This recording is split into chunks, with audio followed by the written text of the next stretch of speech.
great gates. Broad is the path of destruction, but narrow is the way. Jeremiah 31, for the new covenant we shall wait. Hebrews 8, yeah. Hebrews 8, for the new covenant we shall wait. All praise to the Most High Yahweh Elohim. Praise Yah. Yahweh chose us from the bottom. Yeah, we ran to a couple of problems, but Yahweh still got us. You got a problem, he can solve it. We keep the commandments. We teach our sons and teach our daughters. We pray through Yahshua, the only way to reach the Father. Yahweh chose us from the bottom. Yeah, we ran to a couple of problems, but Yahweh still got us. You got a problem, he can solve it. We keep the commandments. We teach our sons and teach our daughters. We pray through Yahshua, the only way to reach the Father. Started from the bottom, now we heal. You already know what it is. Giving praise to the God of Israel. The truth has been revealed, even though a lot of men should live the whole world. They been deceived for real. Read Revelation chapter 12. Time will tell who will prevail 400 year captivity. But we coming out of here. Prophecy been fulfilled. Gotta live righteously. Yeah, we'll see who is real and who will be out. Cause of fear, cause of doubt. Who will hear and believe our report. Time to resort back to the sword. Yeah, the mighty one through the sun. Final run, we gon' fight. If it is real, Ephesians 6 and 12. Yeah, we battle where the evil dwell. Hell is just a grace. So yeah, you know we walk through the valley of the shadow of death. Who shall we feel? Come on. Cause salvation is near, even though it's a war going on. Gotta keep marching on. This is for my pills. He that has the ear, hear. It's time to go home, for real. Yahweh chose us from the bottom. Yeah, we ran to a couple of problems, but Yahweh still got us. You got a problem, he can solve it. We keep the commandments. We teach our sons and teach our daughters. We pray through Yahshua, the only way to reach the Father. Yahweh chose us from the bottom. Yeah, we ran to a couple of problems, but Yahweh still got us. You got a problem, he can solve it. We keep the commandments. We teach our sons and teach our daughters. We pray through Yahshua, the only way to reach the Father.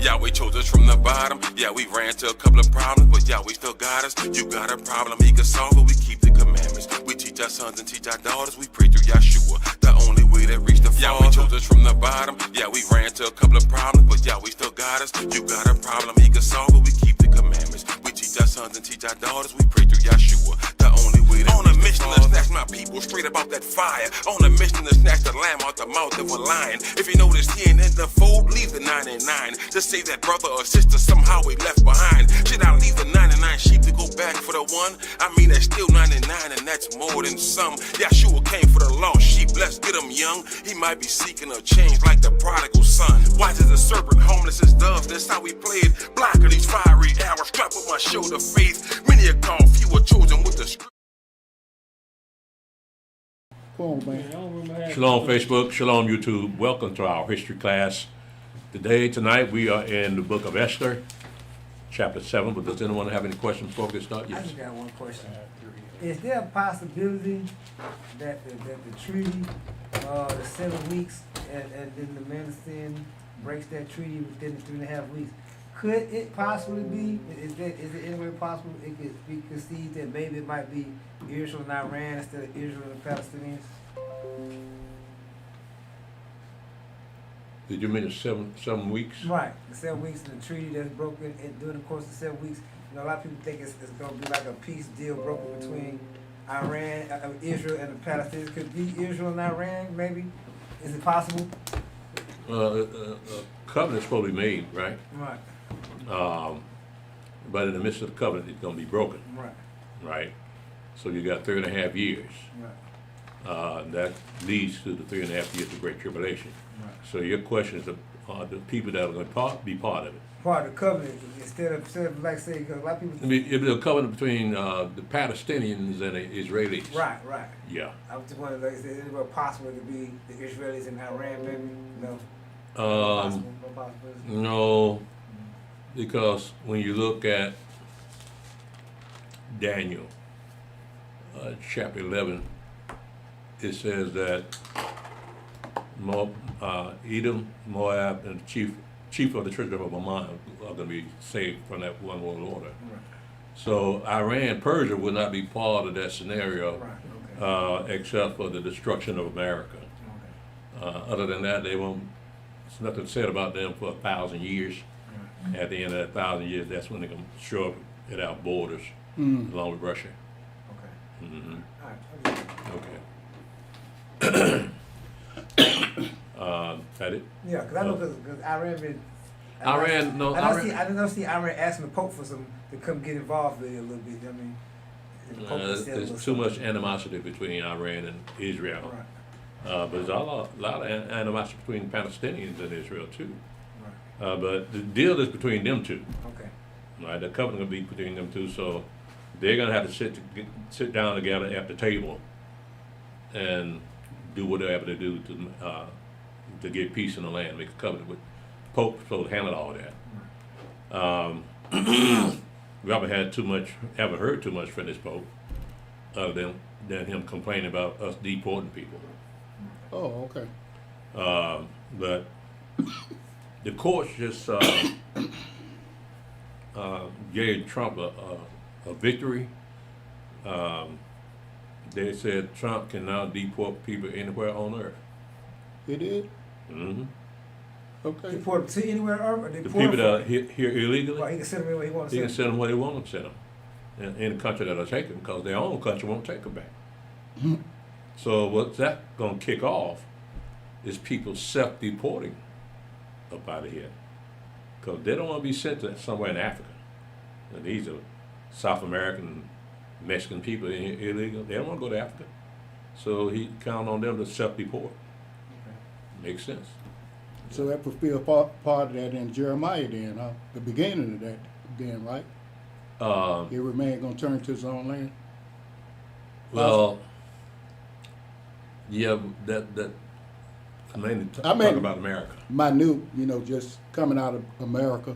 Yeah, coming out of America. Beginning of that. Yeah, well, actually, Zach telling me now, people are already getting passports. Yeah, you go downtown, where he talking about, you see them, they wrap around the building. Yeah. Well, I go through there sometime. They already started. Yeah. People leaving this country. Mm-hmm. And so, I mean, that's for everybody, including us. Mm-hmm. We got to get up out of here. Right. Yeah. Let's go ahead and get started. Now, to preface this, last time we were here, this is the book of Esther, and Esther's married to the king, and the last chapter, a couple of chapters, Esther is setting a dinner for her husband and Haman. Now Haman in the dinner, he thinking everything's cool, right? Even though he said he built gallows to hang up Mordecai, but everything's all right. But we're going to pick up a story in chapter 7, how this thing's going to unfold. It's going to shock him. Now, go ahead, Brother Stephen. Esther, chapter 7, verse 1. So the king and Haman came to banquet with Esther the queen. And the king said again unto Esther on the second day at the banquet of wine, What is thy petition, Queen Esther? And it shall be granted thee. And what is thy request? And it shall be performed even to half of the kingdom. Mm-hmm. Then Esther the queen answered and said, If I have found favor in thy sight, O king, and if it please the king, let my life be given me at my petition, and my people at my request. For we are sold, I and my people, to be destroyed, to be slain, and to perish. But if we had been sold for bondmen and bondwomen, I had held my tongue, although the enemy could not countervail the king's damage. I want you to notice the conversation between the king and the queen. It's always utmost respect. She refers to her husband, O king. That means that she couldn't have been a black woman. Go.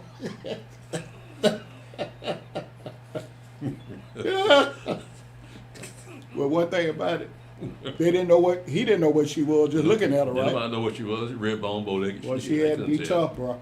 Yeah, so all that respect that she showed to the king, you ain't gonna get that out of that one. I'm sorry.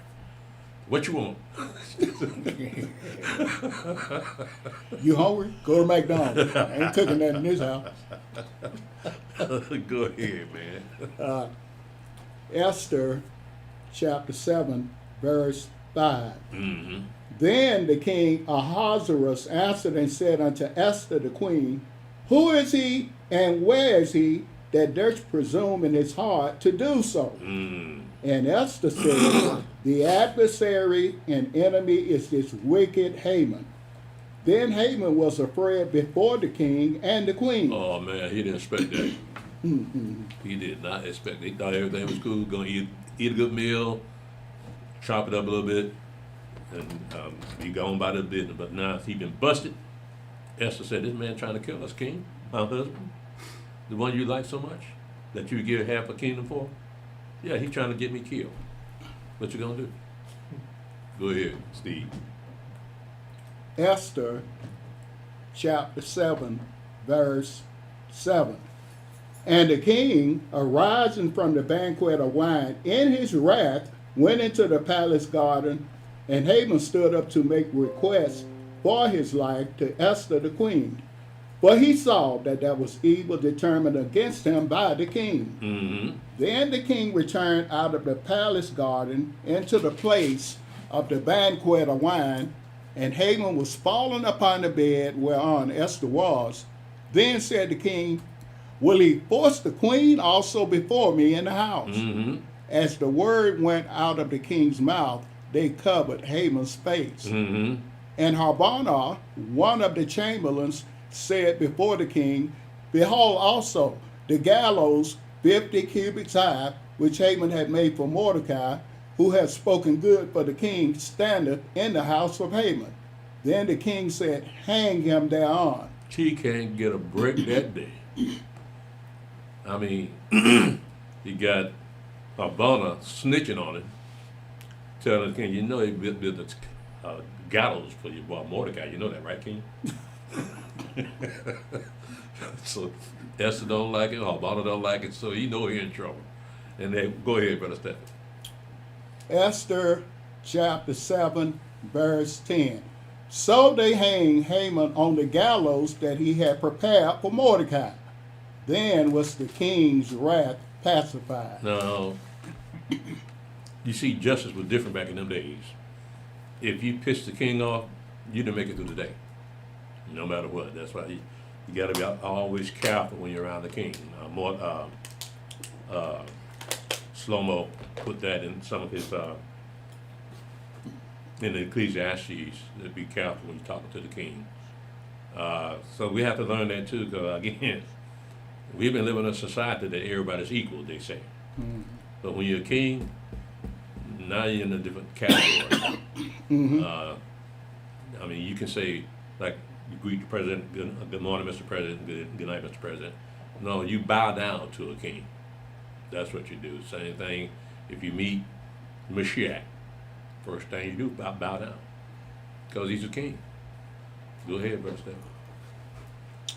Esther chapter 8, verse 1. Mm-hmm. On that day did the king Ahasuerus give the house of Haman the Jews' enemy unto Esther the queen. And Mordecai came before the king, for Esther had told what he was unto her. Mm-hmm. And the king took off his ring which he had taken from Haman, and gave it unto Mordecai. And Esther set Mordecai over the house of Haman. And Esther spake yet again before the king, and fell down at his feet, and besought him with tears to put away the mischief of Haman the Agagite, and his device that he had devised against the Jews. You know, as an Edomite, right? Mm-hmm. Go ahead. Verse 4. Then the king held out the golden scepter toward Esther. So Esther arose and stood before the king and said, If it please the king, and if I have found favor in his sight, and the thing seem right before the king, and I be pleasing in his eyes, let it be written to reverse the letters devised by Haman the son of Hammedatha the Agagite, which he wrote to destroy the Jews which are in all the king's provinces. Mm-hmm. For how can I endure to see the evil that shall come unto my people? Or how can I endure to see the destruction of my kindred? Now, this has to be, they're still in Persia. Mm-hmm. Jews are still there. Because remember when you go up into Isaiah chapter 6, at the end of that chapter, he said, a tenth shall return. So these did not return. Mordecai and Esther, they're still up in Persia. And apparently they were doing well. But at the same time, that 10% was already back in Jerusalem. Okay. Mm-hmm. During this time here? Yeah, during this time here, the rest of them had already gone back home. So getting good to us, huh? Oh, yeah, yeah. See, it wasn't like the Babylonians, because the Babylonians treated them pretty bad, but the Persians didn't treat them that bad. Cyrus the Great didn't treat them that bad. Esther chapter 8, verse 7. Then the king Ahasuerus said unto Esther the queen and to Mordecai the Jew, Behold, I have given Esther the house of Haman, and him they have hanged upon the gallows, because he laid his hand upon the Jews. Mm-hmm. Write you also for the Jews, as it liketh you in the king's name, and seal it with the king's ring. For the writing which is written in the king's name and seal with the king's ring, may no man reverse. Mm-hmm. Then were the king's scribes called at that time in the 3rd month, that is the month 7, on the 23rd day thereof. And it was written according to all that Mordecai commanded unto the Jews, and to the lieutenants, and to the deputies and rulers of the provinces, which are from India unto Ethiopia, and 127 provinces, unto every province according to the writing thereof, and unto every people after their language, and to the Jews according to their writing and according to their language. Mm-hmm. And he wrote in the king Ahasuerus' name, and sealed it with the king's ring, and sent letters by post on horseback, and riders on mules, camels, and young dromedaries, wherein the king granted the Jews which were in every city to gather themselves together, and to stand for their life, to destroy, to slay, and to cause to perish all the power of the people and province that would assault them, both little ones and women, and to take the spoil of them for a prey, upon one day in all the provinces of King Ahasuerus, namely upon the 13th day of the 12th month, which is the month Adar. Mm-hmm. The copy of the writing for a commandment to be given in every province was published unto all people, that the Jews should be ready against that day to avenge themselves on their enemies.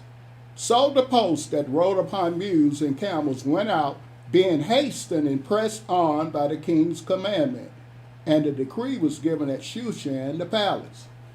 And Mordecai went out from the presence of the king in royal apparel of blue and white, and with a great crown of gold, and with a garment of fine linen and purple.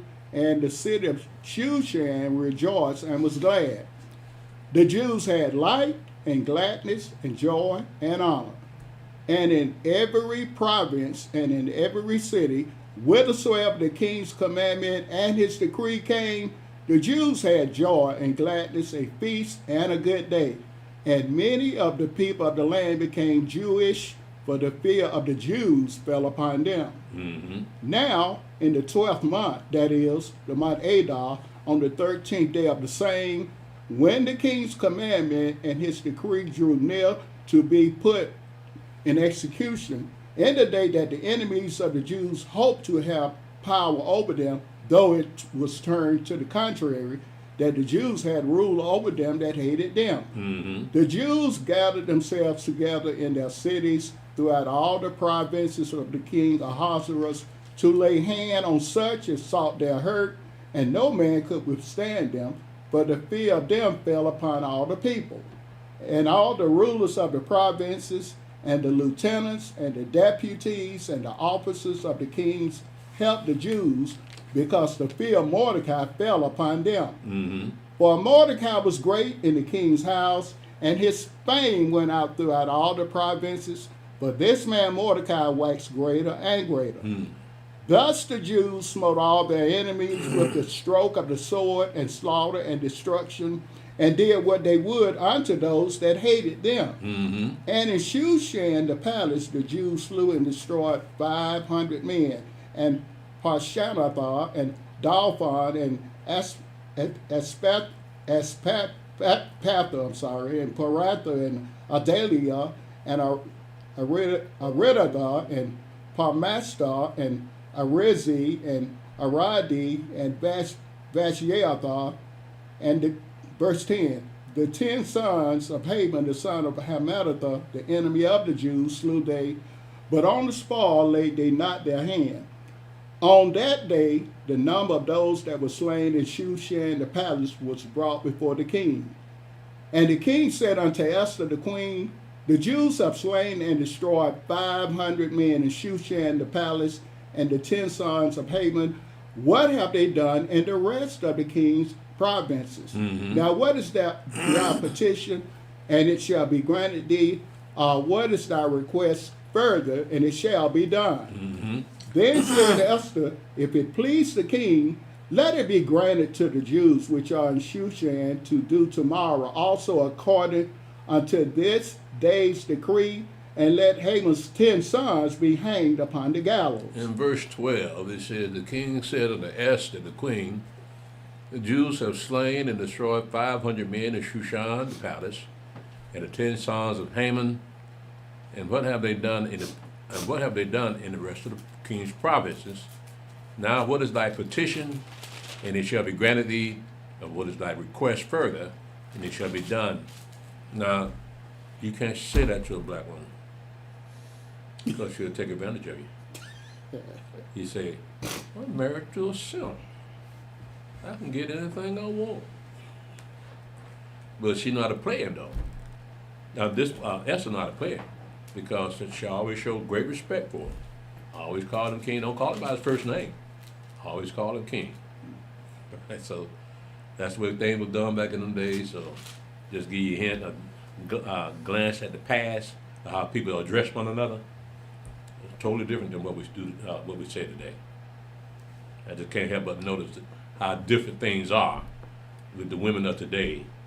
That today, I don't know why I came up with that, but I was at an establishment, they'll put it like that. I had to stand in line, and I was just going, come out quickly, but it wasn't meant to be, because the sister that was behind the glass was talking to the sister that's in front of the glass, and they seemed to have a good old time. I'm standing in the back of them. They seemed to have a good old time, just chit-chatting and having a good time, like nobody else was there. Right. So I compare that to what we just read here. So we got this to look forward to. The women in America, I can't see them being in the kingdom, because they don't know how to talk to a man. They don't know how to address a man.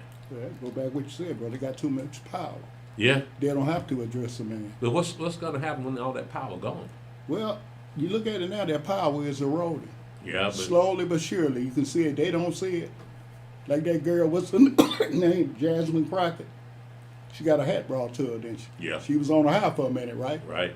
But she lost that thing because them Hispanics didn't want to be bothered. That's With right. her little ghetto butt. Nope. Yeah. They left ghetto down in Mexico. Come to America right back again. Go ahead, man. Esther chapter 9 was 14. That's fine with me. And the king commanded it so to be done, and the decree was given at Shushan, and they hanged Haman's 10 What sons. them boys have to do with anything? Nothing. But that's where justice was back in the day. You look at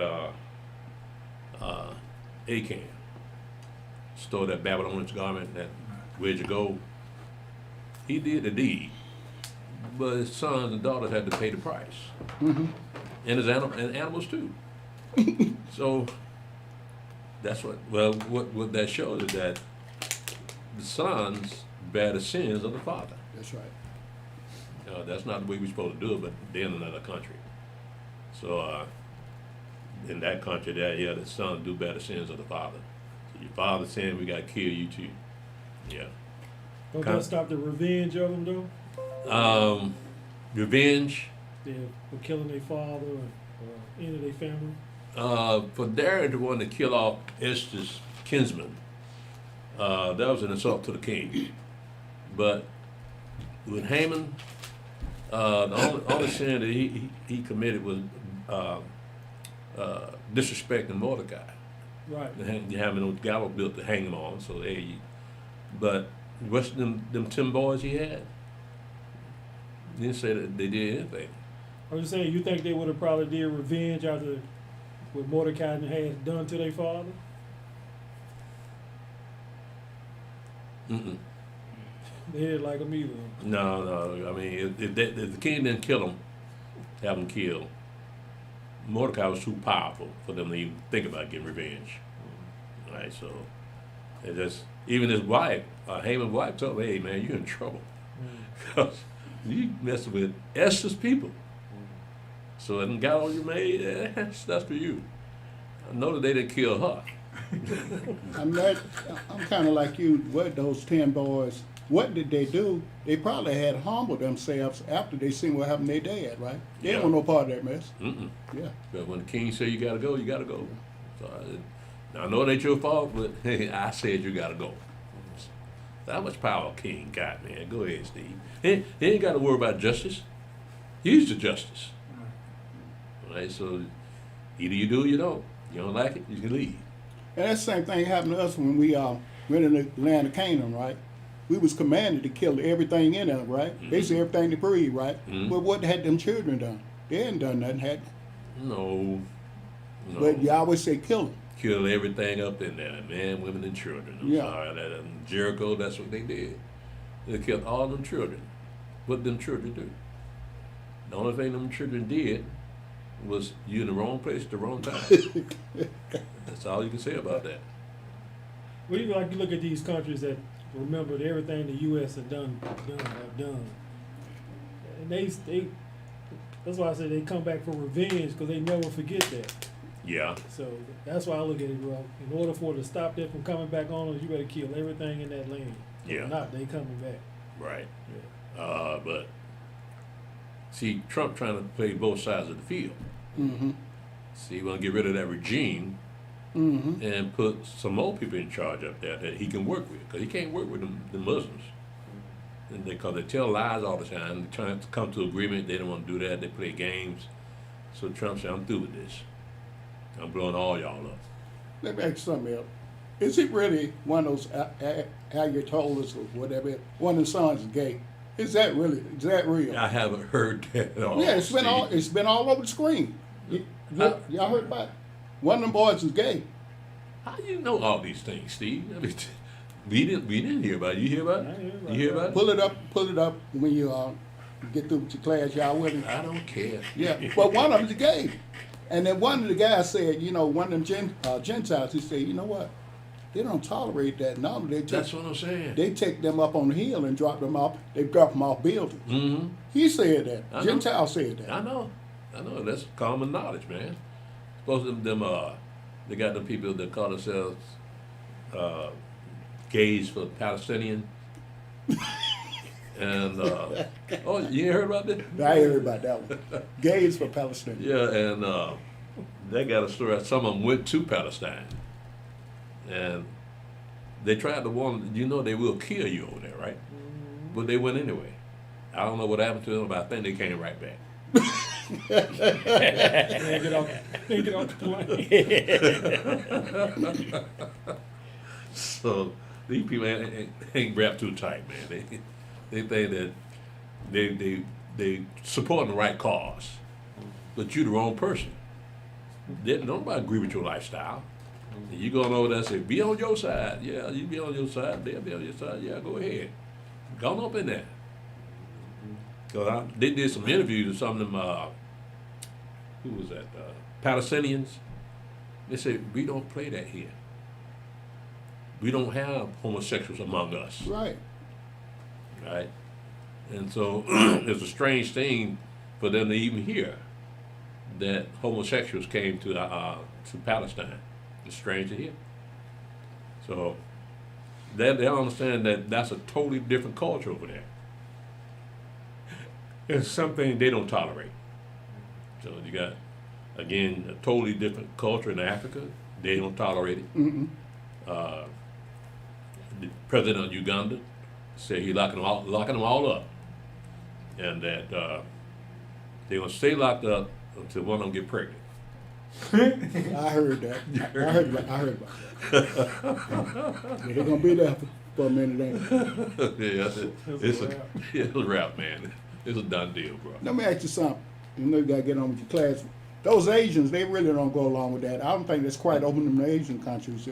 In Japan, yeah. It is? Yeah. Okay. They got them over here. Okay. Yeah, so they limp-wristed too. I think China trying to stomp them out of there. Okay. So they don't want their men acting like women. Yeah, somebody was asking me about that the other day, and I told them I don't think those Asian countries, they got them over there, but I don't think they parade themselves like they do in America, you know.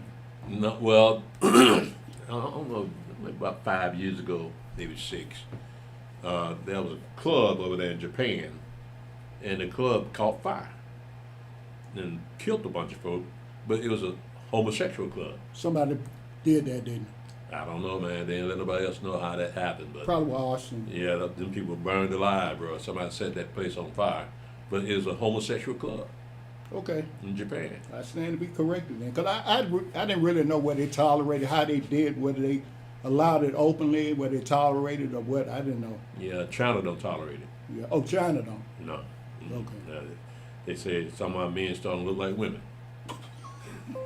Some of them pop bands they have out there, some of the men look like women. And they do that on purpose. So China trying to stomp that out. Go ahead, Steve. Esther chapter 9, verse 15. For the Jews that were in Shushan gathered themselves together on the 14th day also of the month Adar, and slew 300 men at Shushan. But on the prey they laid not their hand.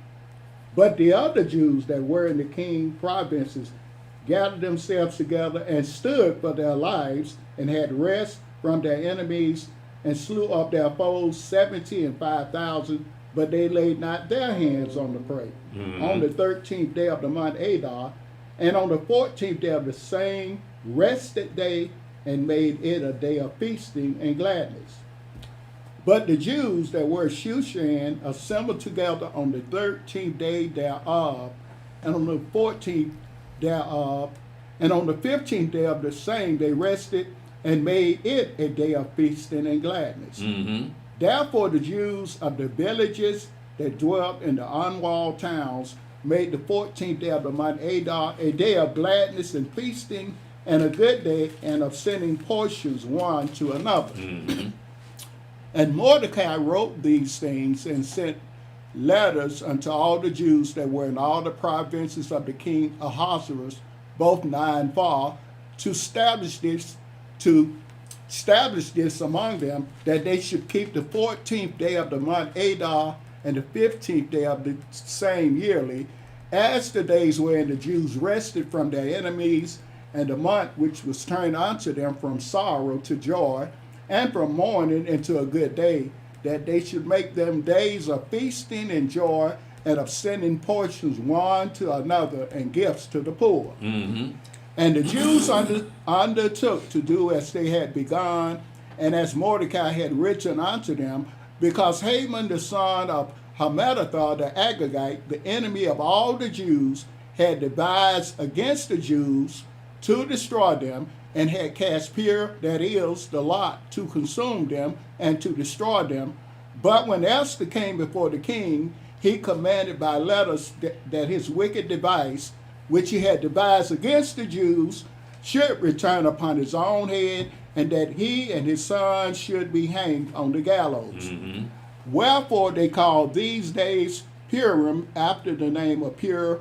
Therefore, for all the words of this letter and of that which they had seen concerning this matter, and which had come unto them, the Jews ordained and took upon them and upon their seed and upon all such as joined themselves unto them, so as it should not fail, that they would keep these 2 days according to their writing and according to their appointed time every year, and that these days should be remembered and kept throughout every generation, every family, every province, and every city, and that these days of Purim should not fail from among the Jews, nor the memorial of them perish from their seed. Mm-hmm.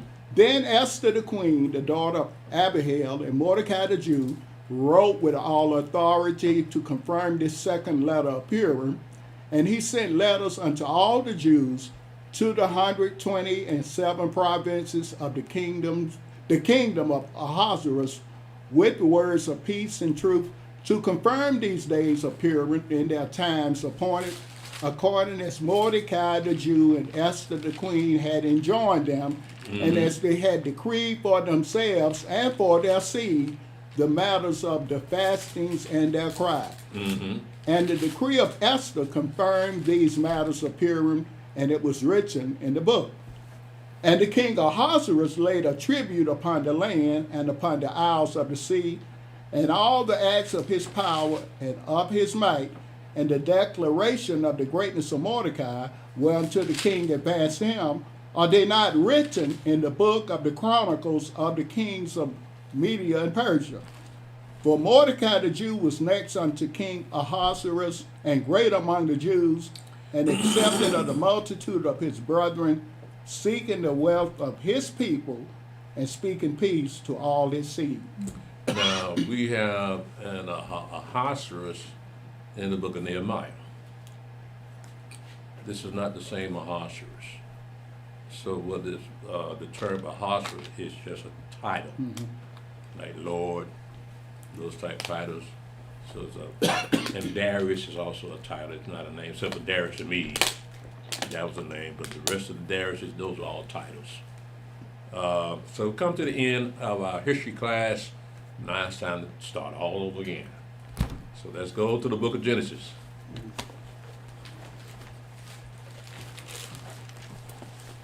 I tell you, my Bible catching hell.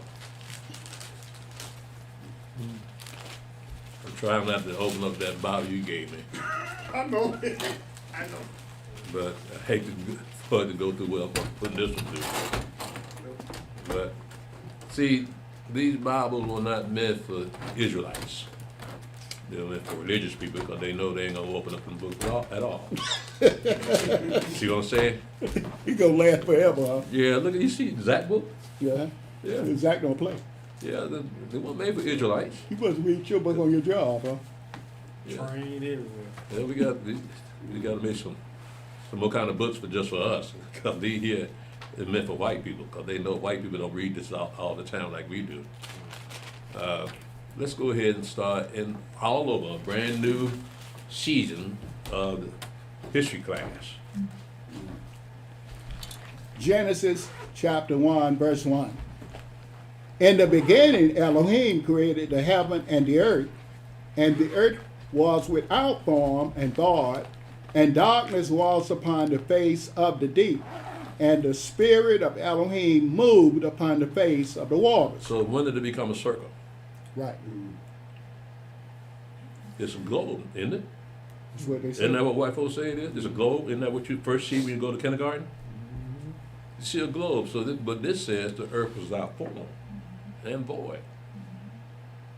Now, we try to tell people that the earth is not round. And we show them like this here, and we saw them up in Joshua chapter 5, I believe. Chapter 10, where he told the sun to stand still and the moon to stand still. Well, we've been told that the earth rotates around the sun. That's what they say. Right? So how is it that Joshua was able to have the sun sit still and the moon sit still? Because they must have been traveling, Mm-hmm. right? So the earth must have been sitting still, and the sun and the moon were the one traveling, not the earth traveling around the sun. See, our book has a very different truth to it than what the white folk, what they call facts and figures. So they figured out, yeah, sun, the center of the solar system. And the solar system that we're in, they call it the Milky Way. So the universe is full of solar systems. How they know? Yeah, how they know? Because they can't get past the Van Allen belt. Van Allen belt. Mm-hmm. But yet still they can peer deep in space and come up with light years. And you know, they keep that round thing in your mind. They say we're headed toward globalism when they say a global society, right? Right. Why don't they? Somebody needs to say, no, we're headed toward a flat Earth society. Yeah, see how Still far you alive. get with that. Because look at Otis. Otis said that this place think we've been to the moon, Yeah. and they think that the Earth is round. And I can understand why, because like we say, when you go to kindergarten, they got a globe in there, so you got your mind already picturing what the Earth looked like. And it's to some of it's a toy because it spins, so that keeps the mind on that globe. But according to this, the Earth was without form. So again, my question is, when did it become a circle? Mm-hmm. What year was that? See what I'm saying? And if the Earth was without form and void, where did dinosaurs come from? They started to figure out their whales. They came out of the water? They started to figure out their whales. Oh yeah? Yes. Research is starting to come out because some scientist or somebody working at one of the museums, he wound up getting fired. He had did some research on one of the little dinosaur bones and found out that it had living tissue on it. You talking about a movie? No, it's reality. Like in the museum, the big dinosaurs, he was doing an examination on it and found out it had living tissue. So there's so many millions of where living tissue come from. You know what I mean? It should have no tissue. Right. So they're starting to realize that people are saying those are really whale bones. They just ridiculous making dinosaur bones out of them. But how old are these dinosaur bones supposed to be? Millions of years. Millions of years. Yeah, so if it's millions of years, there should be no living tissue of any kind on that bone. You know what I mean? So he wound up getting fired from the museum, but it does start picking up steam that those are really whale bones. Whale bone. Whale bones come from whales. My white folks. What I'm gonna do with y'all white folks, I don't So know. they've been taking whale bones and saying they dinosaur bones all these years. I don't even think they're whale bones. Nah. Because I'm going back, I saw the scheme they had put together. They had, what they did was to improve library attendance. They started scattering bones all over America and all over the world, and then all of a sudden you just accidentally find some bones. And they say, well, this is a Stegosaurus or something right there.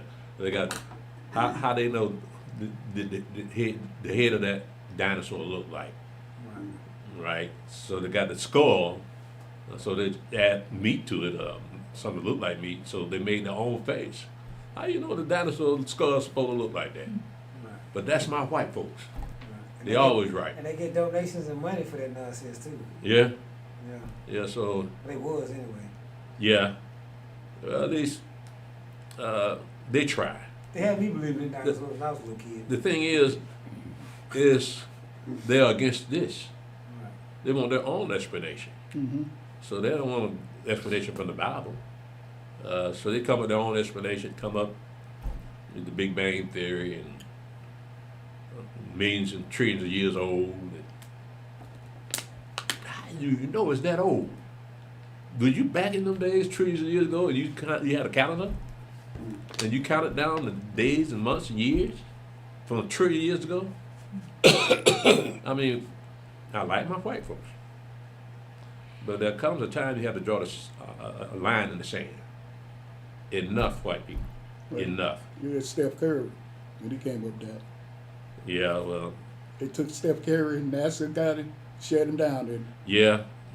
Steph Curry didn't know what we were dealing with. See, people like me, I can say it and get away with it. but not Steph Curry. He make too much money. They know I ain't got no money.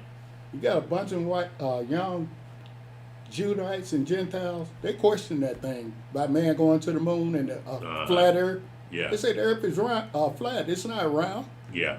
I've heard that. You know, a lot of documentaries, they just don't go along with that. Well, you have to also consider the flight path of some of these planes, because some of these planes are diverted on purpose to keep you from realizing that the Earth is flat. Look at Eliyahu. He has to go to Istanbul before he goes back to Africa. Istanbul is a long way from Africa. Yep. But why does he have to go there? See, this is to keep you from realizing that this round Earth is a lie. So they divert you in different paths, so you don't think that you're not going in the same path. You're going a path already charted out for you, so you don't realize that the Earth is not round. And when the planes come in for a landing, they always have that balance, that little leveler, and it's always level. Because if it was round, it would move like that or move like that, but let's keep it level. Because so then the horizon is flat. Whenever the planes come in, the horizon is always flat. It's never curved. And you know, you see it through the cockpit, the horizon when they come in, and you see the Earth and see space outside the Earth, right? But it's always flat. It's never contoured. Now, when you get on those planes and you look out those windows are contoured. So it would seem like the Earth is round because of the windows that they have on those planes. That's right. Concave or contoured, one of them. But the pilot themselves know that the Earth is not round because of the way the planes fly. They know. Yeah, man. Have you seen any of the movies? They show a time lapse, fast forward time lapse of. They have the camera pointing in the sky at night. Pointing where? In the space, towards space, and time lapse the nighttime with the stars. It don't go from east to west. It's like a big like the Earth and the stars and whatever turn. It's like a big turn. You mean the constellations? Yeah, the constellations. The constellations are always moving in the same form, in the same direction. in a circle, like in a circle. Yeah. And Well, we have an explanation for that. See, they got a purpose. Yeah. Yeah. So they'll always be on the same path every year. So you can always count on those constellations show up every year, same way. Because that's the way Yahweh got the firmament set up. Because you got sun and the moon. Well, I don't want to get ahead of myself. Let's go ahead and finish this up first. Start over again. Genesis chapter 1, verse 1. In the beginning, Elohim created the heaven and the earth was without form and void. And darkness was upon the face of the deep, and the spirit of Elohim moved upon the face of the waters. And Elohim said, let there be light, and there was light. And Elohim saw the light, that it was good. And Elohim divided the light from the darkness. And Elohim called the light day, and the darkness he called night. And the evening and the morning were the first day. This is not the sun. That's what a lot of people get mixed up. Even the people that leave what they think is he talking about in here as notes. This is not the sun. But the translators chose a poor word in here to show that when they say the evening and the morning were the first day. So if the evening and the morning were the first day, what happened to the day before the evening? Right. Why would you say, where is the rest of the day? Because you just got the evening and the morning. It's the same Noon is thing. gone. Right? Like there's no noon. Well, not that. It's just that they could have used another word instead of, I think the word for day is yom. But they could have said the evening and the day. was the first day. But they chose morning. You talking about the same thing here, right? It confuses people. Yeah. Because all they see is evening and morning, but what's the rest of the day? Yeah, that's what I was saying. When the evening goes, when the eve kick in, that's our morning, right? So you got two things, two of the same thing, like you're saying, right? Yeah, we go from evening to evening. Right. Right? This just go evening to morning. Mm-hmm. So it should go from evening to evening. Right. For the first day, right? But again, these are translated words. So when you go back and use a strong concordance, they could have easily used morning. I mean, could have used day, but they didn't. They used morning, so it confused everybody. People don't even take it seriously no more because it doesn't make sense. Go ahead, Brother Stephen. Genesis chapter 1, verse 6. And Elohim said, let there be a firmament in the midst of the waters, and let it divide the waters from the waters. And Elohim made the firmament and divided the waters which were under the firmament from the waters which were above the firmament. And it was so. And Elohim called the firmament heaven, and the evening and the morning were the second day. Now, you must consider, when we read in chapter 1 and verse 1 and 2, it says, in the beginning Elohim created heaven and the earth was without form and void, and darkness was on the face of the deep, and the spirit of Elohim moved upon the face of the water. So there was nothing but water. Mm-hmm. There was no sun, no moon, no stars, no sky, no land, because the earth itself was inside the water. So you have to imagine that there's nothing else. There's just water everywhere. So now Yahweh's putting a firmament, Elohim putting a firmament between the waters. Mm-hmm. So that the water that firmament is what we see here, with the sun and the moon and the stars. The Bible calls that a firmament. We call it space. But you look up that word firmament, you see that it means dome. Mm-hmm. Right, so that blows the scientific community out the water, because they don't see, they look at the sky, the earth as a ball that rotates on its own axis. But this here doesn't say it rotates at all. And have you seen it's in my office, that NASA report? I seen it. You seen it? Like I had sent some people some videos somebody had sent me about, flat Earth.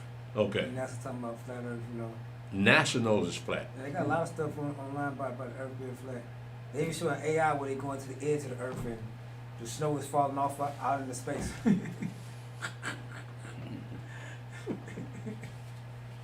Yeah, what are you gonna do? And like you said, they got that, but they got the Antarctica, they got that wall up in there. They don't want nobody to go so far up in there, because the earth has ends, right? Right. I remember you was talking about You that. would see an ice wall around Antarctica. They don't want nobody to know that that's a wall that they're looking at. So they look at the ends of the earth. And Yahweh got an ice wall all around it, so you don't think you can walk up in there any kind of way. But they want to keep it secret, right? But I think here lately, I think somebody else want to get in on that secret, because of the thing they finding up in there. You remember Admiral Byrd? Mm-hmm. Yeah, he found something up there that ain't supposed to be there. Because all you see from the pictures that we see, all you see is ice. But it's more, when you go further up in there, it's more to it than ice. It's like greenery and animals up in there. And we never heard about this, and they don't want nobody to know. Because you got a lot of elements up there that you use in your own country for fuel or anything of value that you need. You can find it in Antarctica. But they don't want you to know that, though. That thing is patrolled all the time. They can see you when you get up in there. There's one guy that had an assignment in Antarctica, but his plane had a little trouble. Had to do an emergency landing. And he landed part of Antarctica that no one has seen before, and he even found a huge pit that they went down into, and it opened up to a bigger pit. But they swore them to secrecy. Don't you tell nobody about what you saw. And I think on his deathbed, the last man that was up there, he told what he saw, and that's what he saw. A huge hole up in Antarctica, and a cavern down there big enough to hold a ship. So it can stay there. Don't worry about me. Don't that strike you odd though? When them little commuter planes, these private planes, they have a problem, they can land them things anywhere. Yeah. See, don't nobody, they go out there, they can go out there on 285, I-20, ain't no cars coming through there, or they can hop over those cars and bring that thing down. Nobody question that, does it? That's my wife folks. If the earth was round, look like them planes would just go off and just go out, be out in outer space. They just fall off the earth, right? Right. But they always, everything's flat. I know. Well, you in the white man's land, Coulter. Oh yeah. The white man said the earth is round, it's round. Yeah, he the boss man. You can't argue with white folks about that round earth. So until you get up out of here, the earth will be round. And then, like you said, they will admit that stuff only 500 years old, ain't Yeah. it? It ain't been around that long, that round earth thing. I know. I got maps in my office going back way past 500 years ago. They got maps that were created by the Chinese and some of the Greeks that the earth was flat. So this thing, like I said, recently, you just got been around 500 years.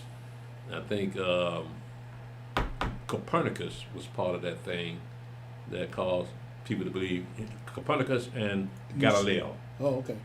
was part of that thing that the Catholic Church paid to these men to convince everybody else that the earth was round. Yeah, so the Catholic Church got a lot to do with people believing that the earth is round. Yeah. Go ahead, Brother Seth. Genesis chapter 1, verse 9. And Elohim said, let the waters under the heaven be gathered together unto one place, and let the dry land appear. And it was so. And Elohim called the dry land earth, and the gathering together of the waters called he seas. And Elohim saw that it was good. You know what the pagans call earth? He calls earth Gaia. Gaia. G-A. It's a goddess. But the pagans called the earth God. I mean, yeah, we call it the earth, but the other people call it Gaia. Yeah. Yeah. And to them, that's a goddess. But they named the earth Gaia. Yeah, man. They made a well, you know this. Whoopi Goldberg is that goddess on that TV show, Captain Planet. It was a cartoon, and they made her voice as a goddess. Okay. What now? Voice actor. Who? Whoopi Goldberg. What about her? She's the voice. There was a cartoon long in the '90s called Captain Planet. I remember that. And she was the voice actor of Gaia. And I'm trying to figure out why the brother, it's 5 children. The brother from Africa, he represents Earth. So I'm sorry, man. I came up with Bugs Bunny, bro. Yosemite Sam. It all lined up though, Elder, with what you said, Gaia, and Mother Earth and Mother Nature, right? The earth is a woman. Yeah. Go ahead, Steve. Genesis chapter 1, verse 11. And Elohim said, let the earth bring forth grass, the herb yielding seed, and the fruit tree yielding fruit after his kind, whose seed is in itself upon the earth, and it was so. And the earth brought forth grass and herb yielding seed after his kind, and the tree yielding fruit, whose seed was in itself after his kind, and Elohim saw that it was good. And the evening and the morning were the third day. So this earth is alive. This is a living being. Because things can grow out of the earth without man's help. Right? So what's the word I'm looking for? A living organism? Mm-hmm. Is that the word I'm looking for? Yeah, living It's organism. a living organism that allows things to grow out of it. Mm-hmm. And that's why earth is so important to it. But again, look at everything got started. Now, we don't have a problem with this, but a lot of people do. So they don't understand that this thing here was created by someone that is not part of the earth. Mm. Because you got to ask, well, where did the water come from? Where did the earth come? The dirt. Where did that dirt come from? Because yeah, you can see it now. Maybe at some of the other start, well, there ain't been no planet, but nevertheless, you got dirt all over the world. So you wonder, did Yahweh create the dirt too? Yes. Because it couldn't come from somewhere else. So he created the dirt, he created the water. But that's how everything got started. Because Yahweh breaking it down to us, said this was coming out of the earth, and this was coming out of the water. Because I'm creating something here that's alive. The earth is alive, has got living animals, got living beasts in it, man in it, so everything has life. And the earth has life. So man is fearful that he can destroy earth. You cannot destroy this earth. Yahweh created this earth. You think he's gonna let you stand up there and destroy it? You can make it uninhabitable, but you can't blow this bad boy up. You ain't got what it takes to blow it up. I don't care how many nuclear missiles you got. Ain't gonna happen, Captain. Yahweh built this thing here to stay. He built it to be inhabited. He made it to be inhabited. So it's gonna be inhabited one way or the other. Go ahead, Brother Stephen. Genesis chapter 1, verse 14. Mm-hmm. And Elohim said, let there be lights in the firmament of the heaven to divide the day from the night, and let them be for signs and for seasons and for days and years, and let them be for lights in the firmament of the heaven to give light upon the earth. And it was so. And Elohim made two great lights, the greater light to rule the day, and the lesser light to rule the night. He made the stars also. Mm-hmm. And Elohim set them in the firmament of the heaven to give light upon the earth, and to rule over the day and over the night, and to divide the light from the darkness. And Elohim saw that it was good. And the evening and the morning were the fourth day. So what we have here is a purpose of the stars. The purpose the stars serve is to shine light upon the earth. Mm-hmm. Now, let's go back to 1969 when they supposedly went to the moon. Mm-hmm. They took pictures, right? Ain't no stars in the pictures. There's a whole lot of Look at them again. There's no stars in any of those pictures. What happened to the stars? Right.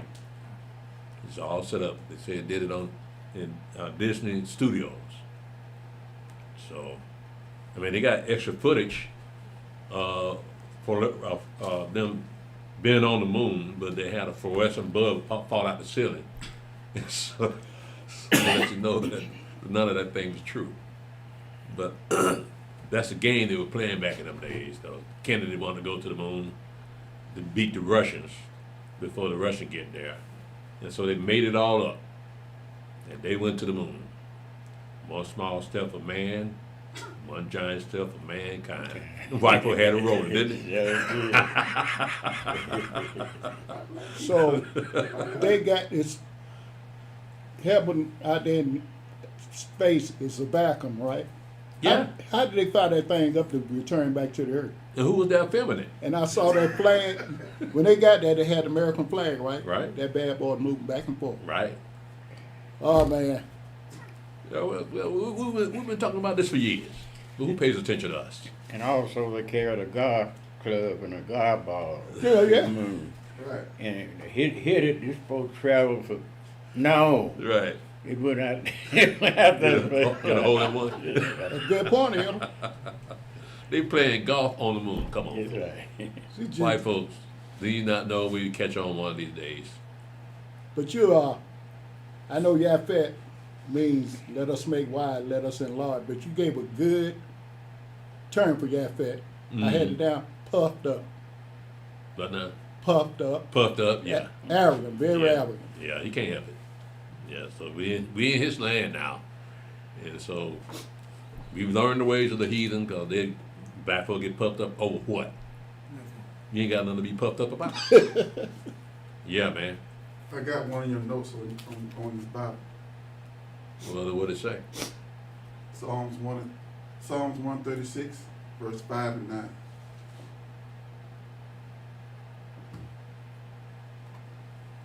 We're talking about this here? Yes, sir. Well, I just read it. It is.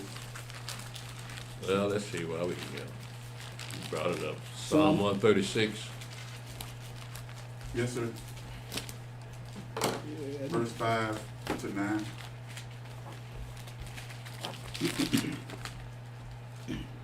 9. See here. For I know that Yahweh is great. That's 35.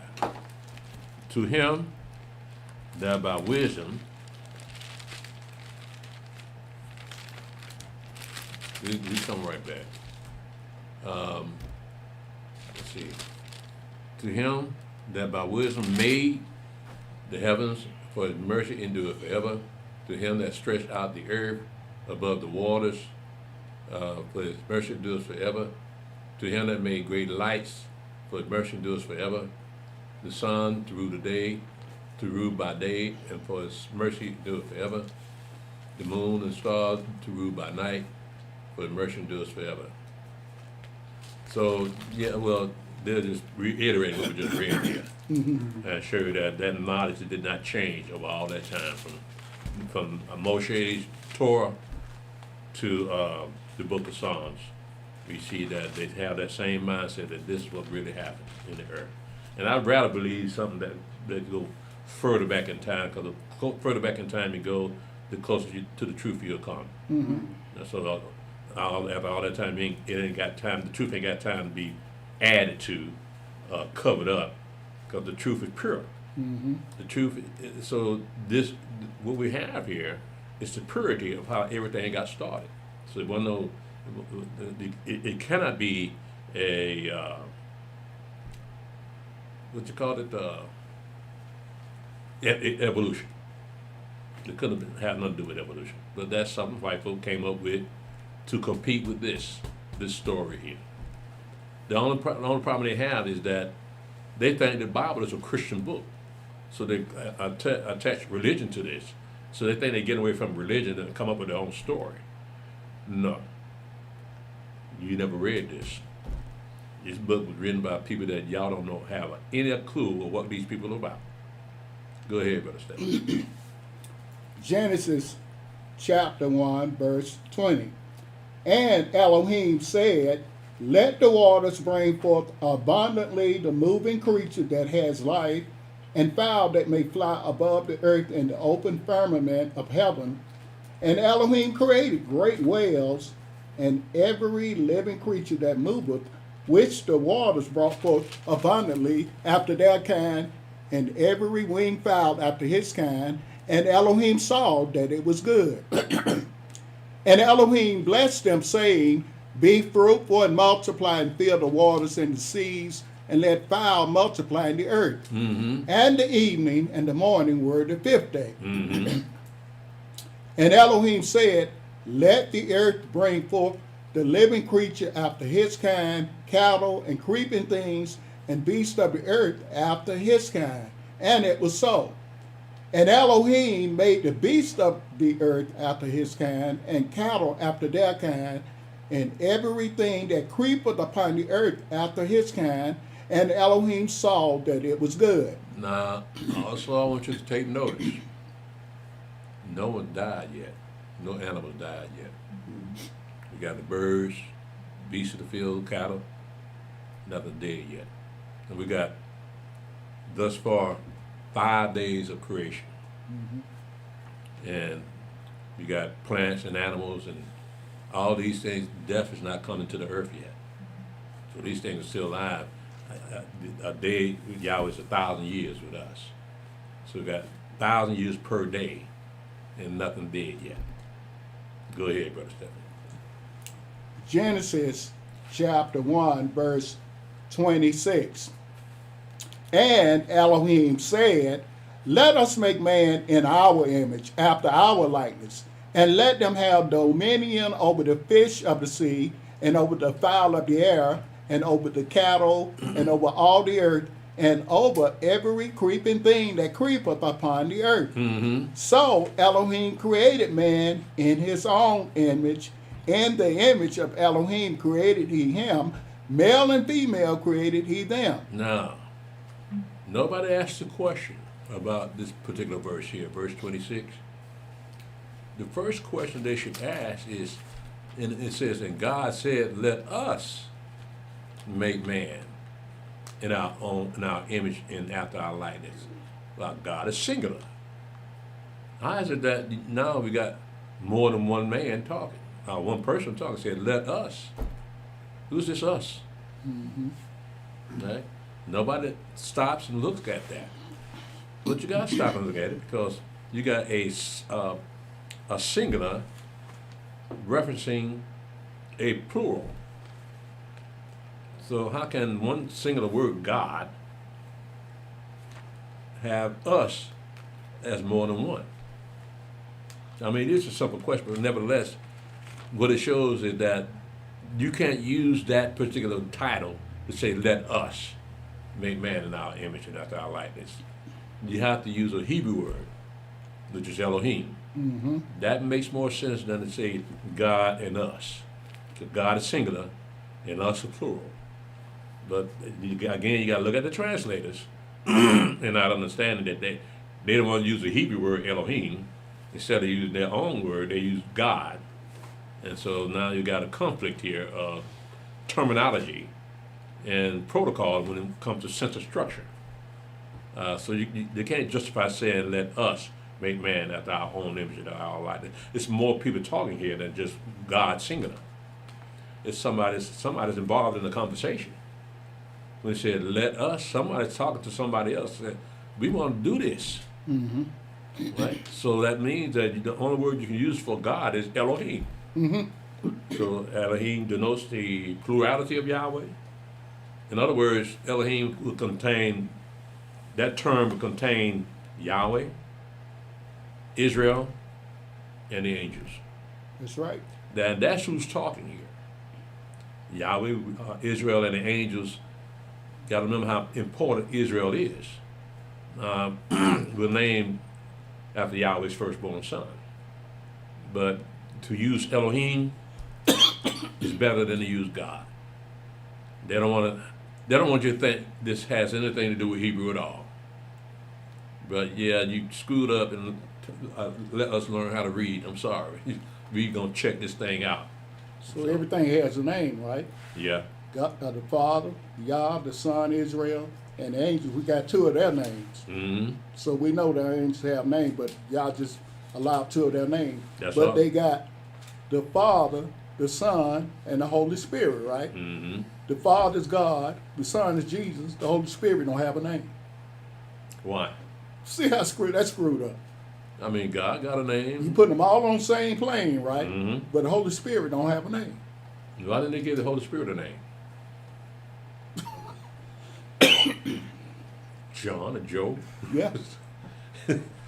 Leroy. Yeah, Leroy, man. I heard that name in years, man. Go ahead, man. Genesis chapter 1 with 29.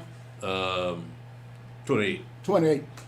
And Elohim blessed them, and Elohim said unto them, be fruitful and multiply, and replenish the earth, and subdue it, and have dominion over the fish of the sea, and over the fowl of the air, and over every living thing that moveth upon the earth. Now, that word replenish is misleading. Because when you replenish something, you're putting something back that's been gone, that's been taken away. Mm-hmm. That's replenishing. But there was nothing taken away to be replenished. So I looked at that word replenish in the Strong's Exhaustive Concordance, and it means fill. Doesn't mean replenish. But again, that's a translator's word. But it doesn't make sense. Go ahead, Brother Stephen. That's why they think it's two creations. Because of that word. Now, what now? That's why they think it's two creations. Yeah, but it doesn't explain what happened to one of the creation after the flood. Yeah. Go ahead, Brother Stephen.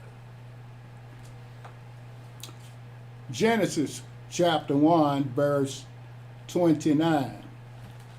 And Elohim said, Behold, I have given you every herb bearing seed which is upon the face of all the earth, and every tree, in the which is the fruit of a tree yielding seed. To you it shall be for me. So we started out as vegetarians then, didn't we? Mm-hmm. Go ahead, Brother Stephen. Verse 30. And to every beast of the earth, and to every fowl of the air, and to everything that creepeth upon the earth wherein there is life, I have given every green herb for meat. And it was so. Mm-hmm. And Elohim saw everything that he had made, and behold, it was very good. And the evening and the morning were the sixth day. It was very good. There was no sin. Just created man and woman, and they were given the dominion of the earth, right? But let's see how it was done. So that's the problem people have. They think it's two creations. No, the first creation was that let us make man after our own image, like our likeness. But in chapter 2, we're going to see how it was done. That's all it was. That's all you're doing with chapter 2. There's not two creations. It's just one creation, but one telling the request was made, and the other is how it was carried out. That's what people miss. Go ahead, Brother Stephen. Genesis chapter 2, verse 1. Mm-hmm. Thus the heavens and the earth were finished, and all the hosts of them. Mm-hmm. And on the seventh day Elohim ended his work which he had made, and he rested on the seventh day from all his work which he had made. Mm-hmm. And Elohim blessed the seventh day and sanctified it, because that in it he had rested from all his works, with all his work which Elohim created and made. Now, this is the first time you hear about a day set apart just for rest. And so it was just with Yahweh that had rest. I mean, he created everything. So he needed a break, something to refresh himself. So he created this Sabbath, this sanctified, this seventh day, the sanctified day of Yahweh that he rested. So he gave that same day of rest to our fathers. So now they have to rest on the seventh day too. That's why it could cost you your life if you didn't any work on the Sabbath day. So we see where we got that from. Is all according to the creation of all things, that everything was done in 6 days, and on the seventh day Yahweh rested from his work. And he blessed that day. Go ahead, Brother Stephen. Genesis chapter 2, verse 4. Mm-hmm. These are the generations of the heavens and of the earth when they were created, in the day that Yahweh Elohim made the earth and the heavens, and every plant of the field before it was in the earth, and every herb of the field before it grew. For Yahweh Elohim had not caused it to rain upon the earth, and there was not a man to till the ground. But there went up a mist from the earth and watered the whole face of the ground. Now, it's putting in details that you can't overlook. He's saying it hadn't rained yet. So man didn't know what rain was. Right. Now, he knew what water was. I mean, he had a mist come upon the earth, and he probably had lakes from rivers. But he never had any moisture coming out the sky. Never seen it before. Right? So we see in the beginning all things, when there was not any rain upon the earth when it was first created. But he still had fish in the sea, and birds in the air, but no rain. Go ahead, Brother Stephen. Genesis chapter 2, verse 7. And Yahweh Elohim formed man of the dust of the ground, and breathed into his nostrils the breath of life, and man became a living soul. That's very important too, because people are going to separate the soul from the body and from the spirit, as if they're separate, but they're not separate. They're one being. He breathed in him the breath of life, and he breathed in him the breath of life, and he became a living soul. So that breath was also a spirit. We also all have that spirit in us to breathe, and Yahweh can take that spirit from us, and we'll die. So this breathing we do, that's a gift from Yahweh, so that we can live. Some people can't hardly breathe. Some of them have problem breathing, but nevertheless, that breath is a gift from Yahweh. Because if Yahweh took that breath from you, you'd die. Simple as that. Even though there's air all around you, and you can't breathe it, you die. Now you know where the power comes from. Now you know why you live, because Yahweh allowed you to live. Go ahead, Brother Stephen.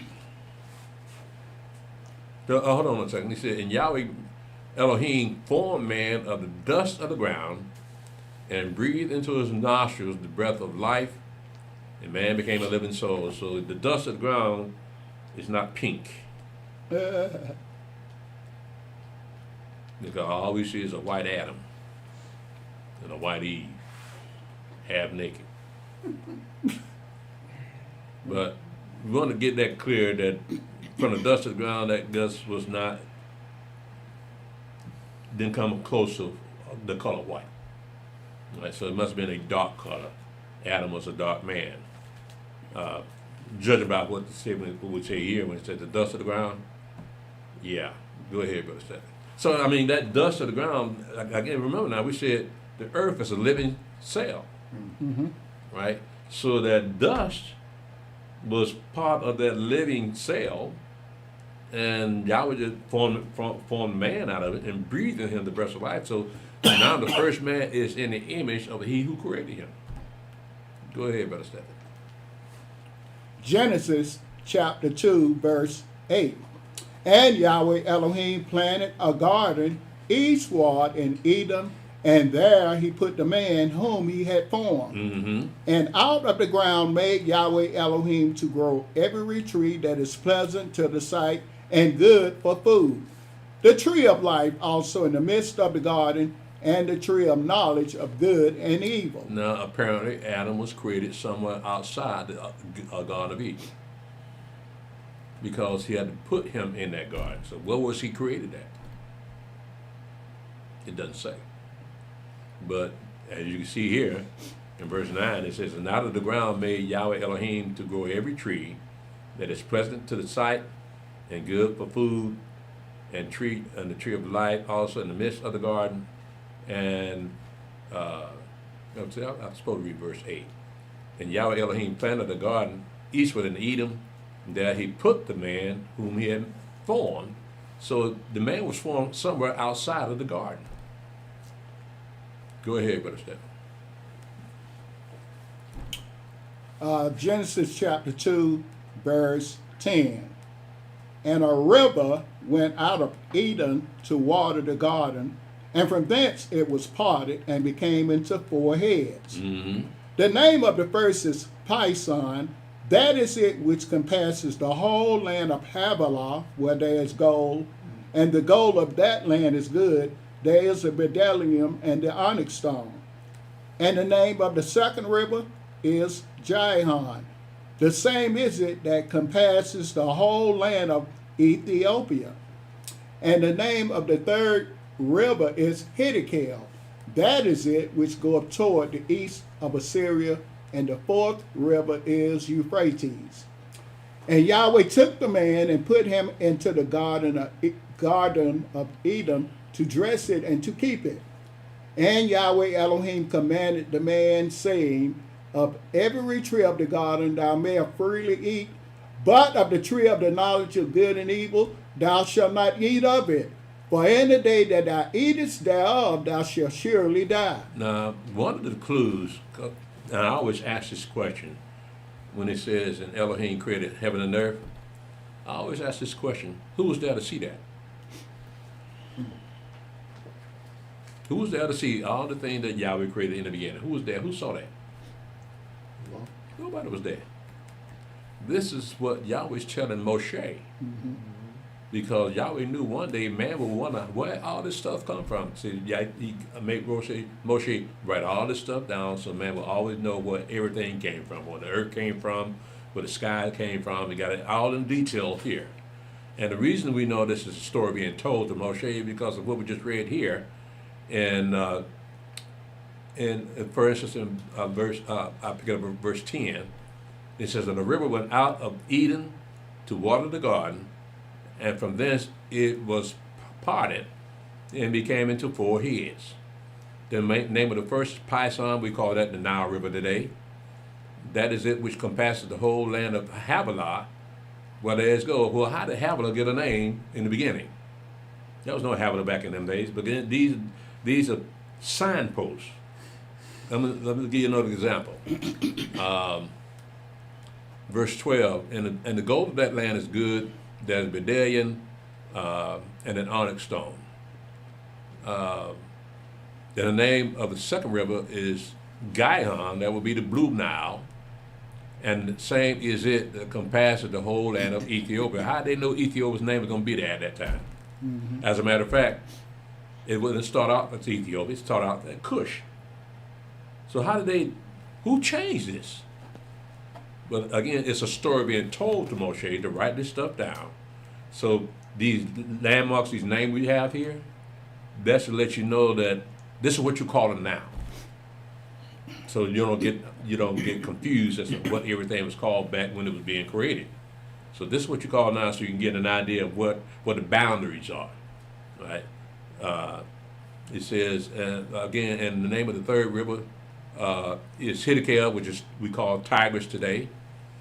That is it, which go toward the east of Assyria. What did Assyria get its name from?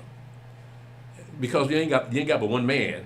So how he put all these names in here? So this is Yahweh again telling Moshe how all these things came about, and he's giving them landmarks so you can get a geographical look at what all these things are today. So again, and that is which goes toward the east of Assyria, and the fourth river is Euphrates. Euphrates is still here today. So again, these are modern terminology, but it was written just for the sake of man, so you understand what all this stuff was. Go ahead, Brother Stephen. Genesis chapter 2, what was 18? Yeah. Okay. And Yahweh Elohim said, "It is not good that the man should be alone. I will make him and help meet for him." And out of the ground Yahweh Elohim formed every beast of the field and every fowl of the air, and brought them unto Adam to see what he would call them. And whatsoever Adam called every living creature, that was the name thereof. So Adam didn't have to be taught anything then, did he? He wasn't a baby. He was a grown man. Yahweh made him a grown man. But he also had a mind that he can comprehend. He comprehended the language, Yahweh talking to him, and he listened to what Yahweh telling him to do. So the first man was created a grown man. And he didn't have to learn nothing, he already knew. That's how amazing this feat is, because after they got kicked out of the garden, that's when they started having babies. And they realized they got to teach these babies everything, unlike them. When they were made, they already knew. So Yahweh looking at him and said, "Well, what you going to name these animals?" How he know how to name them? So how did he comprehend what Yahweh said unless Yahweh put it in him to understand what he's saying? Because you have to be taught to hear and understand what you're hearing. But Adam already knew.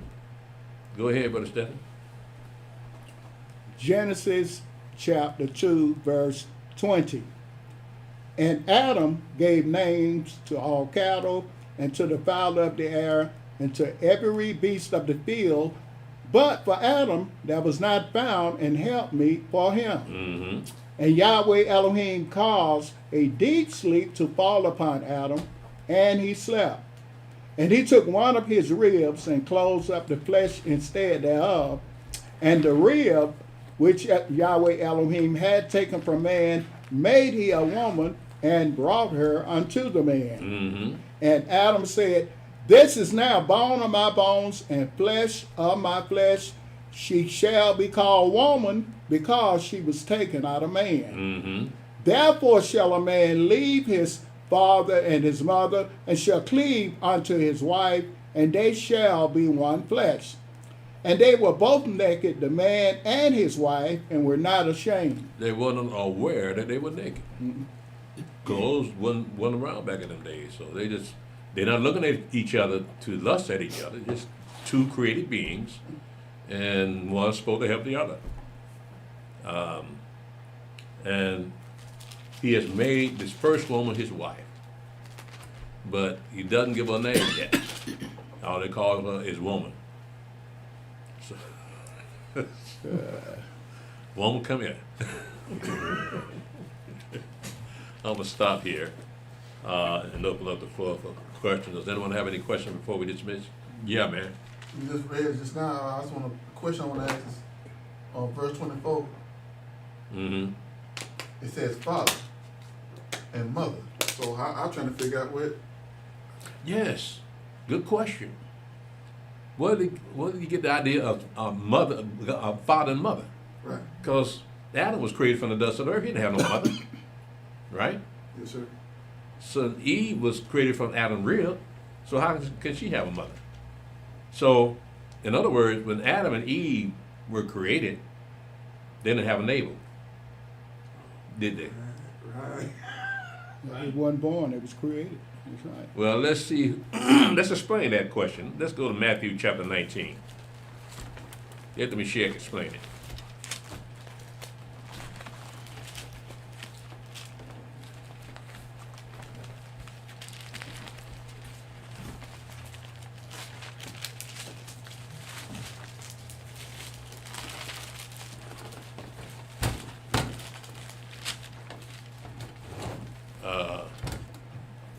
Brother Stephen, pick us up in Matthew 19, verse 1 to verse 6.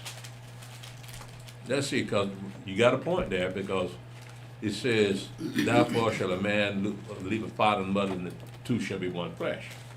Right? Well, Adam and Eve did not have a mother. So how can he say something like that, right? Where did he get the idea of a father and a mother from in the first place? Right? Let's see how that came about. Go ahead, Brother Stephen, 1 to verse 6. And it came to pass that when Yahshua had finished these sayings, he departed from Galilee and came into the coast of Judea beyond Jordan. And great multitudes followed him, and he healed them there. Mm-hmm. The Pharisees also came unto him, tempting him, and saying unto him, Is it lawful for a man to put away his wife for every cause? And he answered and said unto them, Have you not read that he which made them at the beginning made them male and female, and said, For this cause shall a man leave father and mother, and shall cleave to his wife, and they two shall be one flesh. Wherefore they are no more two, but one flesh. What therefore Elohim have joined together, let no man put asunder. Now, you see who said that? Yahshua. Huh? Yahshua. I mean, I got my notes. It's right there in 4, bro. Look at it again.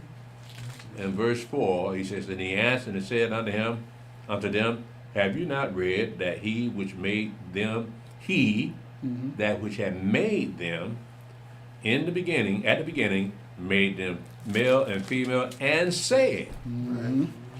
So whoever made them said these words. That's right. Not Adam and Eve, No, I didn't say it. and Like not Yahshua either. Right. Right. I didn't mean to say it like that. Yeah, but that's what people get confused. Because our sister got mad at me. Because I told her that Adam didn't have a navel. Not sharing the Africa with one of our members. So you understand that? Yes, sir. Okay. Does anyone else have any questions? No? Well, let's see what's on chat. I think I'm already up on chat. You are. All right.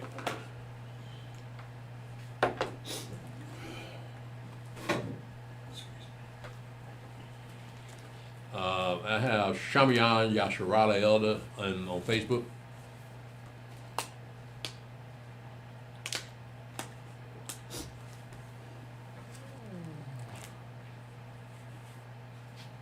Yep. Got it?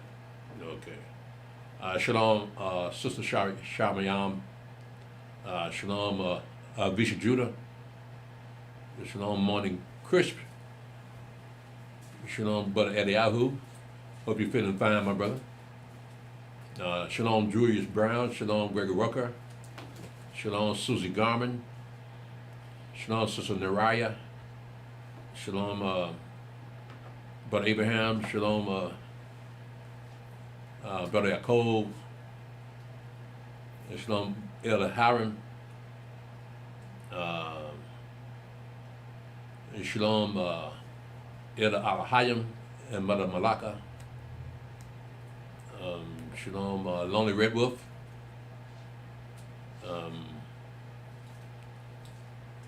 Shalom, Repentant Judah. Shalom, Elder Mick. Been missing you, Elder. Be glad when you get back, man. Shalom, Sister Rachel by Israel. They will call this New Year's Eve. This, no, you can't call it New Year's Eve. We gotta get out of here quick, man. 'Cause next thing you're gonna hear somebody say Happy New Year. Yeah, we had that years ago. Yeah, well they said Happy Sabbath, Happy Passover, everything's happy. We gotta get out of here. Yeah, like Zach said, happy was a God. Shalom, Aya.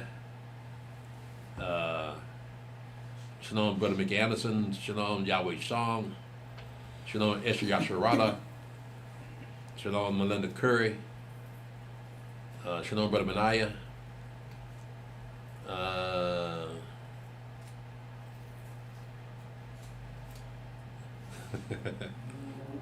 We got, listen what he says. ERSQ001, he said the earth took form afterwards. Well, you got a date on that? After what? After what? After it was created, it took form. But you got a date on that. What day was it? I mean, was it 5,500? That's when the earth became a round ball? Give me a date. Square box, a triangle. Yeah. Still, he didn't describe what. Well, I mean, they can't turn the round earth loose. They can't imagine that the earth is flat. Some people just can't imagine being lied to like that. I mean, they just want to accept, you know, like there's no way possible they could tell a lie like that, and we all believe it. Yeah, they've done Problem it. is everybody don't believe it. Though. Yeah, they've done it, man. You gotta hand it to them. It's a good one. Because they don't.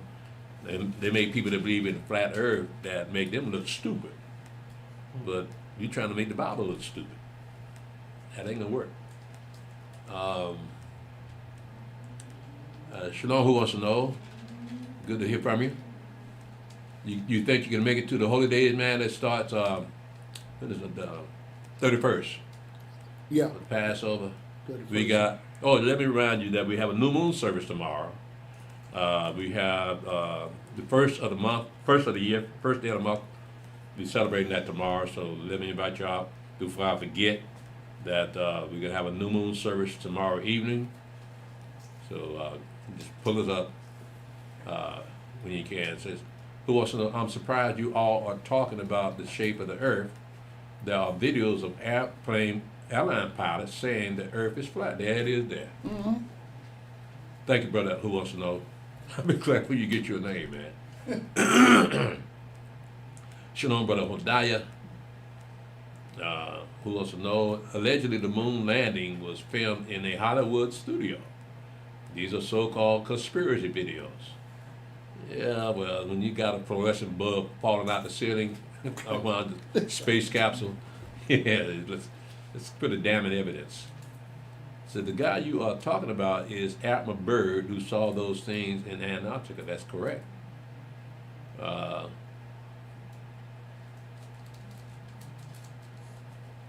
didn't know it? I'm calling my side. Somebody outside? You got good ears, I ain't hear nothing. It's like somebody with radio. Antarctica is the ice wall, and there are other lands and territories beyond the ice wall that they don't want us to know about. It sounds like you was right in the class with us, man. Shalom, Brother David wants to know, are there petrified giants on the earth? Because I have saw videos and documentaries about this subject. Could you explain, please? I have not seen those videos, but let me assure you that there is no petrified giants in the earth nowhere. If you mean animals, no, you don't have them. If you mean trees, yeah, you got petrified trees. But as far as animals go, no, that's something that people are making up. Sorry, Elder, but I like conversation like this. All right. Elder, how could you get that car they called the Lunar Rover and that little space capsule? You see what I'm saying? Who wants to know? Already asking questions. How you get a car up on the moon and then bring it back home? What about that phone? Was it a landline phone? Yeah. Picked up the phone? President Nixon called the moon. And if on the delayed voice is right direct, right? So the landline, he called the moon. White folk. Come on, man.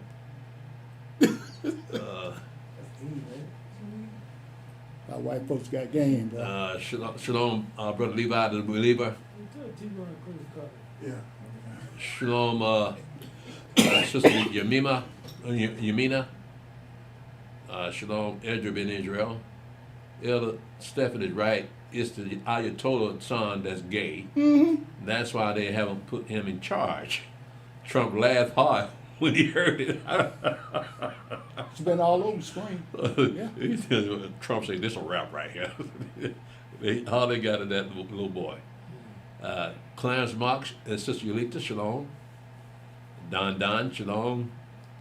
Israel ben Israel, Elder, since our people are in Cuba, too, and now they have no electricity, no fuel, and the cost of food is through the roof when it can be found. Could this be part of what is described in Revelation? Revelation what? No. America has to be destroyed, and we have to get up out of here. And one of the things that we're gonna have to consider in this second Exodus is that we're gonna have to pick up those people that are on those islands, like in Cuba and the Caribbean and the Virgin Islands, all those islands out there. They're gonna have to get out of where they are too, because once America falls, it's gonna cause a tsunami all over the world. So yeah, they got to people in Cuba. They got to go, and they got to get out of here and go back to their own land. Shalom, Tamika Wooders. Shalom, Naya the P. Shalom, Brother Malachi Israel. Shalom, Brother Eric Johnson. Will a man and a woman look the same in the kingdom, or will a woman look different? Depends on what kingdom we're referring to. There's going to be two kingdoms. One's going to last 1,000 years, and the other's going to last forever. So the one that's 1,000 years, the way you look now, you're going to look when you get into the kingdom. The only thing different is that you're going to be more healthy. And women will still be having the babies during that 1,000 years. Now, on that kingdom of God, or kingdom of Elohim, there will be no need for a woman to have babies anymore, because everybody will have eternal life. Mm-hmm. So women will have to be repurposed. Mm-hmm. What you can do is go back to the original purpose of women was to be a helpmeet to the man. A good point. Mm-hmm. That's a good explanation. But on that new on the kingdom of Elohim, what are we gonna need help with? So what now? On the kingdom of Elohim, we are eternal. What are we gonna need help with? Well, what did Adam need help with? Adam was naming all the animals, right? Right. So he needed Eve to help him name the animals, I guess, or help him keep himself clean or whatever. I don't know. She was a maid, I guess. But women will have to find something else to do. If they're going to be a helpmeet, they got to have a reason to be a helpmeet for us.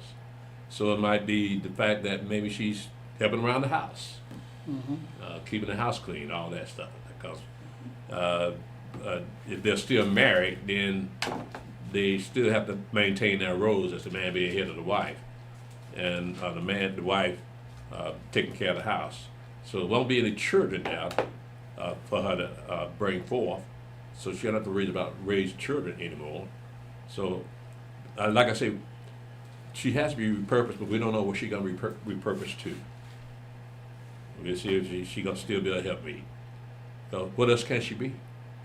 I can give that, because works never stops, right? Mm-hmm. They don't stop on during 1,000 years ordinary. They said in Revelation, kings of earth can bring their glory and their honor in that city. Mm-hmm. So works are still gonna go on, right? Right. We just don't know, like you say, what actually is gonna be. No, But that, like you said, that ought to get them sisters, that should kind of calm them. A woman will just be repurposed. Right. That should be in a conversation. Right. Yeah. Well, you got to understand. Remember now, these women think they're supposed to be part of the 144,000 too. Yeah, but they thinking that you're gonna reprocreate in the midst of him that made everything. They don't know better than that. No. No, that's filth. You can't No. do that around God. Yeah, you can. They don't even trying to have a baby No. because the death. Nobody die anymore, so they don't need to have any babies. I can't answer that, Brother Eric. But like I say, women have to be repurposed. And you got to remember now, on that new earth, you're going to have the resurrected dead, and they're going to look entirely different than what they used to look like before the resurrection. Shalom, Brother Exodus. Shalom, Brother Alahayim. Great history class, praise Yah. I know it's a wrap when I see that. Who wants to know, Elder, what time do your new moon service start? With about 8:30? Well, the days are longer, so it's probably Oh yeah. Well, around about 9. well the 9:30. days. Just say I Negro think time. it gets dark about 7 something, some quarter to 7, not quarter to 8. Yeah, 7:46 today. Yeah. 7:36. 7:46 today. Yeah. 7:46. Yeah, Yeah. started 7:46. Okay, so they put the start date at 8:30. So around about 8:30 tomorrow evening, we'll be see if we can get that between 8:30 and 8:45 because I know my people. Yeah. So when you tell them 8:30, they say they heard 9:30. They didn't hear 8:30, they heard 9:30. So you gotta have time for that. So we'll put it at between 8:45 and 8:30. Okay. That's about it. I don't see anybody else on here, man. Okay, well, Facebook, YouTube, we're going to go ahead and shut it down. Thank you for checking in with us. Good questions, good comments. Again, we have a new moon service tomorrow night. Join us for that new moon service. And then we're going to have the sisters class every 5th day at 8 o'clock. And we have Sabbath service that Saturday at 1 o'clock, 1:30. Okay, so Facebook, YouTube, Yahweh bless you and keep you. Shalom.